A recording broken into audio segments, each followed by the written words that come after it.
When French traveller Pierre Charrière goes on holiday, he's usually the one taking the photos.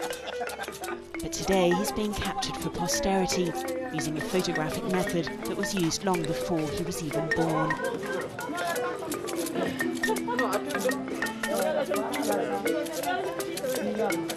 The photographer, 65-year-old Issa Samado, has lived here in the Malian town of Mopti all his life and has made a name for himself with his black and white portraits, taken using this camera that he built himself.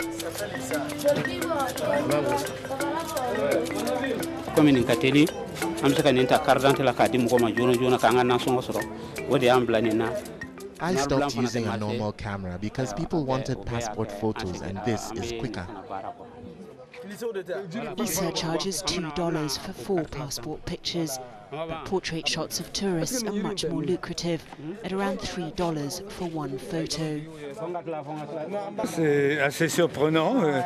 J'ai l'impression d'être photographié au 19e siècle. It's surprising.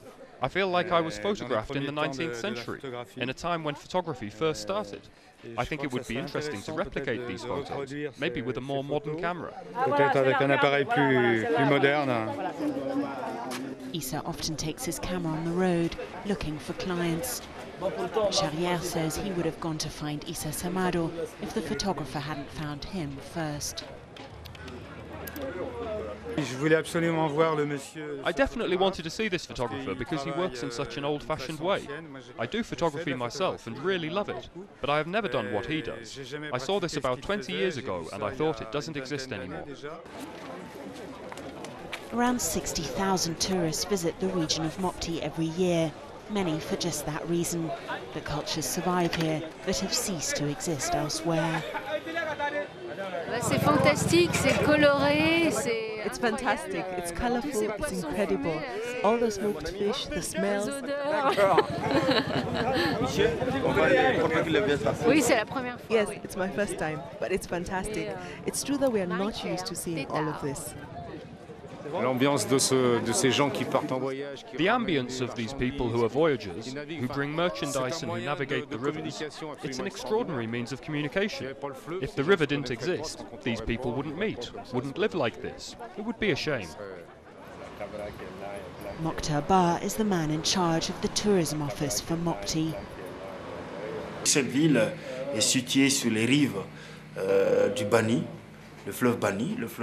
This town lies on the banks of the Bani River, one of the main rivers to flow through Mali, and right here in Mopti, it pours itself into the Niger, Mali's biggest river. The point where they meet is just a few meters away from us. So the town of Mopti is called the Venice of Mali for this reason, because it's practically surrounded by water, from east to west, from north to south. It's an insular town.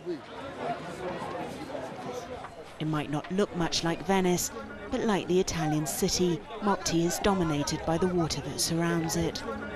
This port is a thoroughfare for all the region's trade, between Mali's south, where the capital Bamako lies, and the north, where a delta of rivers and floodplains supplies fish not just for this part of Mali, but for export to Burkina Faso, Ivory Coast and Ghana too. Between 80,000 and 100,000 tons of fish, that's 100 million kilos, are produced in this region every year. À Mopti, dans le temps, c'était l'unique centre de collecte du poisson. There was a time when Mopti was the only distribution center for fish to be commercially sold, both within and outside Mali. And when I say fish, I mean fresh fish as well as processed fish. The fish that's processed is either dried, smoked or grilled. Poisson séché, du poisson fumé et du poisson brûlé. The river's not just a source of fish, but also a form of transport in this region where roads are few and poorly maintained. Abdoulaye Saro owns 3 boats, and his biggest clients are tourists, who will pay around $800 for a 6-day, 600-kilometre return trip from Mopti to Timbuktu.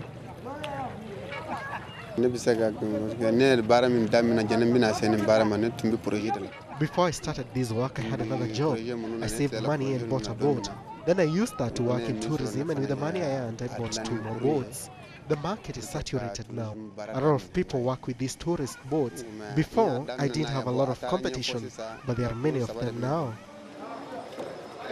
Keeping up with the demand is this boatyard, which has been operational for 3 generations. Each boat made here is an individually handcrafted piece, made with mahogany and treated with a mixture of waste oil, shea butter and baobab powder. It's a labour-intensive process, and up to 100 skilled craftsmen work here at once.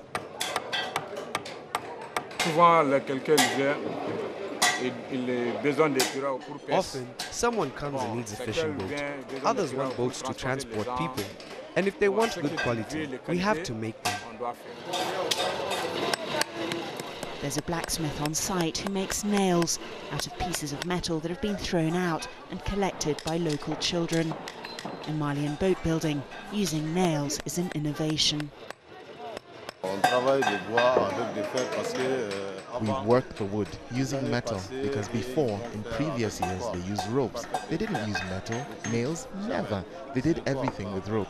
We decided to work with nails instead because they are more solid than ropes. Ropes don't last. You have to change them every year, whereas nails last 10 or 20 years. They don't get bad. For centuries, everything in Mopti has revolved around the river. Now tourism has become an important part of local industry too. People here hope that it will continue to be, to ease their reliance on fishing and keep the economy going, whatever the season.